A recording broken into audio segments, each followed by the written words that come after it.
வணக்கம். நம்ம தோட்டத்தில நெறைய பன்னீர் ரோஜா பூக்கள் பூத்திருக்குது. ஸோ, இந்த பூக்கள் பார்த்தீங்க அப்படின்னா, நம்ம ஸ்கின்னுக்கு ரொம்பவே நல்லது. ஸோ, நீங்க உங்க வீட்ல இந்த பூக்கள் பூத்திருந்தது அப்படின்னா, அதை ஏதாவது ஒரு ரெசிபி பண்ணி சாப்பிட்டீங்க அப்படின்னா ரொம்பவே நல்லது. இன்னைக்கு நம்ம அத வச்சு ஒரு எக் பொரியல் பண்ணலாம். தவால கொஞ்சமா எண்ணெய் சேர்த்துக்கோங்க. அதில 2 முட்டை நம்ம அடிச்சு சேர்த்துக்கிட்டோம். நீங்க வேணும்னா முட்டைய கலக்கி கூட சேர்த்துக்கலாம். கூடவே கொஞ்சம் சால்ட்டும், பெப்பர் பொடியும் நீங்க தூவிக்கோங்க. உங்களுக்கு இதுக்கு பதிலா வத்தல் பொடி வேணும் அப்படின்னா, நீங்க மிளகாய் பொடி சேர்த்துக்கலாம். அடுத்ததா நம்ம அதுக்கு மேல பன்னீர் ரோஜா இதழ்கள தூவியிருக்கோம். ஸோ, இந்த மாதிரி ஏதாவது ஒரு வகையில நம்ம இந்த இதழ்கள சாப்பிட்டோம் அப்படின்னா, ரொம்ப ரொம்ப நம்ம ஸ்கின்னுக்கு நல்லது அப்படின்னு சொல்றாங்க.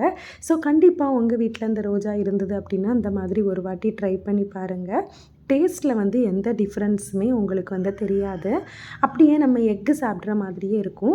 இந்த வீடியோ பிடிச்சிருந்தது அப்படின்னா லைக் பண்ணிக்கோங்க. இந்த சேனலை சப்ஸ்கிரைப் பண்ணிக்கோங்க. நன்றி. வணக்கம்.